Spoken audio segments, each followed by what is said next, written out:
Bab 631. Kapan kamu bertemu dengannya? Begitu dia berbicara, Vito tiba-tiba teringat bahwa hari ini Albert pergi makan siang dengan Matthew. Ekspresinya berubah muram, menggigit bibirnya dan tidak berbicara. Seolah-olah Albert tidak bisa melihat ekspresinya berubah. Dia berkata padanya, "Keluarlah dan tunggu sebentar. Aku baru saja selesai memasak makanan." "Albert, kamu tidak tahu kalau aku marah." Vito menjadi agak marah lagi dan merasa sangat tidak nyaman. Apakah Albert tidak peduli dengan perasaannya? Dia bahkan tidak mengucapkan sesuatu yang manis padanya. "Oh, kamu marah. Lebih baik kamu keluar, supaya tidak mempengaruhi mood memasakku," katanya dengan santai. Vito, sialan, Vito tidak percaya kalau dia tidak bisa berbuat apa-apa tentang Albert. Lalu dia menariknya dan mencium bibirnya dengan keras. Mata Albert terbelalak karena terkejut. Tangannya secara refleks mendorong dada Vito dan kemudian Vito bereaksi dan sedikit tersenyum. Kenapa pria ini selalu suka menciumnya dengan paksa seolah-olah ia tidak akan mendapatkannya? Kemudian, Albert mengaitkan tangannya pada leher Vito. Vito adalah pria pertama yang dia cium. Kemampuan berciumannya tidak sebaik Vito, tapi dia masih bisa mengimbangi ciumannya.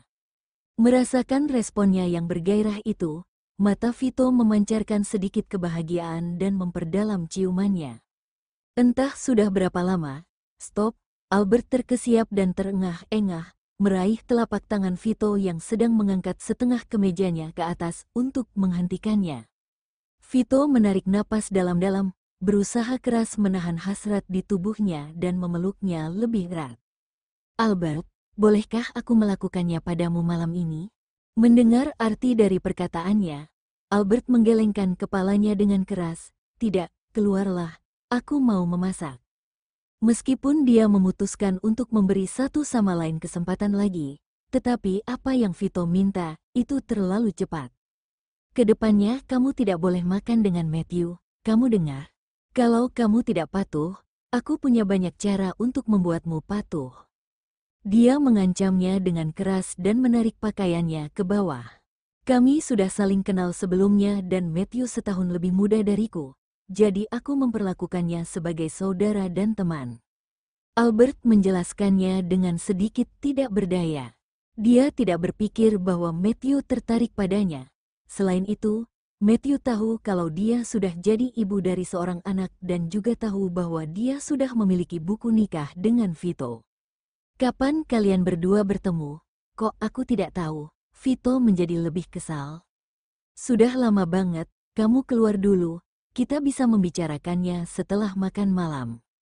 Albert menarik pakaiannya kembali dan mendorongnya keluar dari dapur. Vito sangat ingin tahu kapan Albert dan Matthew bertemu, tetapi takut jika dia mengganggunya saat sedang masak, dia akan marah lagi. Sambil menahan emosinya, Is berjalan ke sofa yang menghadap ruang makan dan duduk. Vito melihat ke arah dapur dan mengeluarkan ponselnya untuk membuka postingan forum. Selagi masih ada waktu sebelum makan malam, dia mau update rutinitas hariannya dengan beberapa kalimat. "Berta hari ini makan dengan rekan kerjanya di tempat yang berbeda hari ini.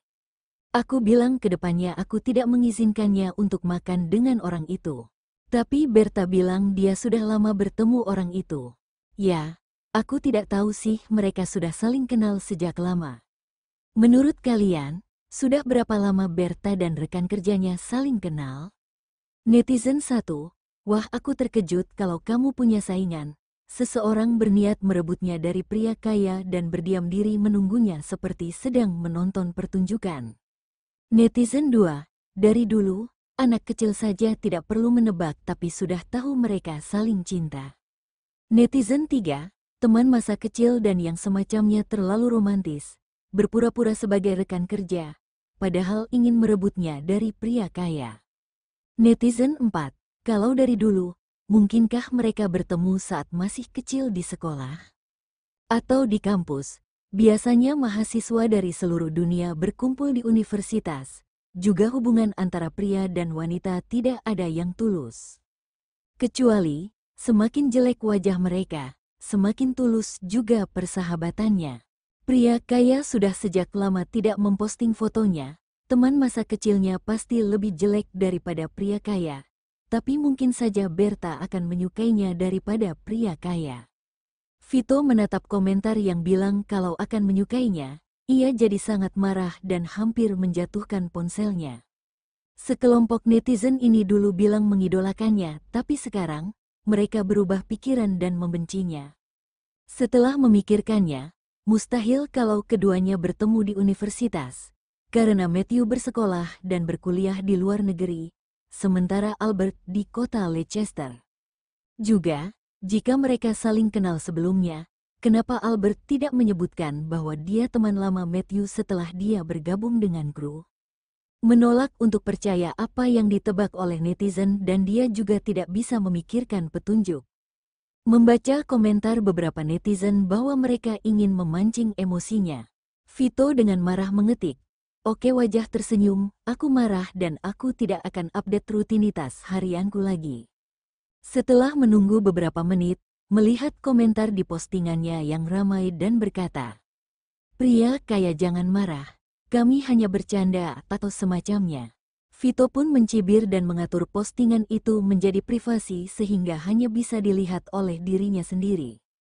Siapa suruh netizen ini gegabah? Mereka tidak tahu siapa pemeran utamanya dan siapa yang emosinya terpancing. Albert keluar membawa makanan dan melihat pria itu muram. Ia terbelalak dan berpikir, pria ini kenapa lagi? Tapi itu bukan urusannya, jadi dia duduk dan meletakkan makanan di atas meja. Vito melihatnya mulai menyajikan hidangan dan dengan cepat menghapus histori ponselnya sebelum berdiri dan berjalan untuk membantunya menyajikan hidangan.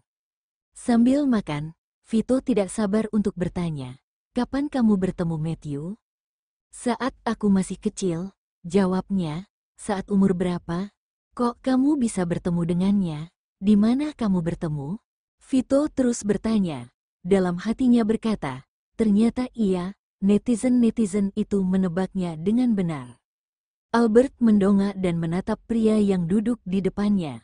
10 juta untuk menjawab satu pertanyaanmu. Tidak, 20 juta. Katanya, dia tidak mau Vito memuaskan rasa penasaran begitu saja. "Kamu," Vito menahan emosinya, "dia adalah istrinya. Jika dia mau tahu, itu adalah haknya." Tapi dia bahkan masih memperhitungkannya dengan uang. Wanita ini mau mempermainkannya. "Oke, aku akan memberikannya." Sambil menahan emosinya, membuka mobile banking dan langsung mentransfer 60 juta padanya. Kemudian menyerahkan bukti transfernya, "Cepat katakan." "Aku bertemu dengannya saat berumur 11 tahun di kota Leicester. Dia dijual ke sebuah keluarga oleh seorang pedagang manusia. Keluarga itu memperlakukannya dengan buruk. Aku menyelamatkannya dan dia tinggal di panti asuhan selama beberapa saat sampai akhirnya keluarga Sealer menemukannya." Albert menjawab pertanyaannya dengan cepat dan pada akhirnya dia berkata, "Matthew bilang dia ingin menemuiku untuk membalas budi padaku." Setelah mendengarkannya, Vito mendengus. Dia tidak akan melupakan kalimat yang dikatakan Matthew saat dia bergegas ke villa Matthew untuk menjemput Albert. "Kamu menjauhlah dari lilikku." Omong kosong apa itu? Balas budi hanya alasan untuk mendekatinya. Dan wanita bodoh ini dengan polosnya berpikir bahwa Matthew tulus memperlakukannya seperti itu untuk membalas budi. "Kamu sudah punya suami, jadi mulai sekarang jauhi Matthew dan jaga jarak dari lawan jenis," katanya dengan dingin dan berkata dengan serius. Bab 632. Aku menyukaimu seperti orang bodoh. Aku tidak mau. Dia meliriknya, "Aku tahu batas untuk diriku sendiri." Vito menegakkan lehernya dan menjawab, "Saat itu aku masih muda dan bodoh. Lihat aku sekarang, selain keluargaku, siapa lawan jenis yang dekat denganku?" Sekarang dia tidak nyaman melihat wanita lain dan hanya nyaman bersamanya. Cih, Albert hampir memukulnya. Dia pernah melihat orang yang sombong tapi belum pernah melihat orang yang sangat sombong sepertinya. "Kamu sudah lebih dari 20 tahun dan hampir 30 tahun, masih berani bilang kalau masih muda dan tidak tahu apa yang harus dilakukan." "Vito, Kamu tidak tahu malu. Albert sangat ingin menamparkan wajah Vito dengan sandalnya. Maksudku aku berjiwa muda, aku masih berusia 17 tahun saat itu. Karena Albert bilang kalau dirinya tidak tahu malu, sekalian saja tidak tahu malu sampai akhir. Selain itu, selama aku bisa bawa pulang istriku, kenapa aku harus malu? Albert terdiam, sulit untuk bicara dengan orang yang tidak tahu malu. Usai makan malam, Vito berinisiatif mencuci piring. Albert tidak akan menghentikannya karena dia sudah memasak dan Vito harus mencuci piring. Ia duduk di sofa, mengeluarkan ponsel untuk membuka forum dan memposting foto dengan caption, "Gadis kecil yang imut, haha." Seseorang sangat tidak tahu malu hari ini, aku sangat ingin menamparkan wajahnya dengan sandal. Setelah mengetik kata-kata ini, dia menyilangkan kakinya, mengambil foto sandal di kakinya lalu mengklik publish. Setelah mempostingnya, dia langsung logout, menghapus histori loginnya dan berganti akun untuk melihat trending topik Instagram selama beberapa saat untuk melihat berita terbaru di industri hiburan. Di dapur, butuh waktu sekitar setengah jam untuk Vito mencuci 2 set sumpit dan beberapa piring, mengeringkannya dan memasukkannya ke dalam lemari untuk steril. Mungkin karena sebelumnya dia memecahkan piring saat sedang mencuci piring dan dihina oleh Albert, sekarang Vito merasa puas setiap kali dia mencuci piring. "Ayo pergi, tadi pagi aku bilang bahwa aku akan membawamu ke rumah sakit untuk memeriksa kamu sudah sembuh atau belum." Vito berkata pada Albert yang duduk di sofa, "Tidak, kurasa aku baik-baik saja." Albert baru saja makan malam, duduk di sofa dan malas bergerak. "Serius, kalau gitu besok kamu tidak akan pergi ke lokasi syuting?" Dia bertanya. Sial, malah mengancam. Dia berani mengancamnya. Albert menarik napas dalam-dalam dan harus berdiri. "Aku ganti pakaian dulu." Setelah berbicara, dia berbalik dan kembali ke kamar. Ketika dia keluar setelah ganti pakaian, Albert melihat Vito yang entah bagaimana sudah memegang topi rajutan dan syal. "Malam ini agak dingin, pakailah." Lengannya melingkari lehernya dan memberi isyarat padanya untuk membungkuk. Albert berpikir sejenak, sepertinya barusan aku lihat tas belanja di sofa." Dia ingin menolak dan berkata kalau dia bisa memakainya sendiri, tapi entah kenapa ia memikirkan beberapa adegan di film, di mana sepertinya pria membantu memakaikan kekasihnya syal.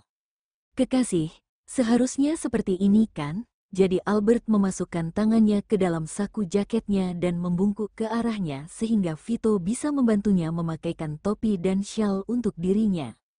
Vito sudah berpikir apa yang akan dikatakannya untuk membujuk Albert jika dia menolak.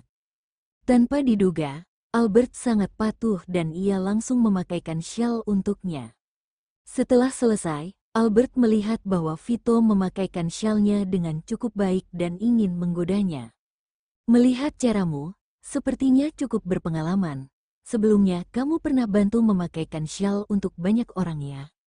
Dia sengaja bertanya dengan wajah tanpa ekspresi.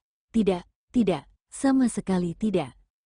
Vito melambaikan tangannya dengan gugup untuk menyangkal dan menjelaskan, "Aku bahkan tidak pernah bantu ibuku memakai syal, apalagi wanita lain dan kamulah yang pertama." Albert mendengus dingin. "Sungguh, dulu aku masih muda dan bodoh.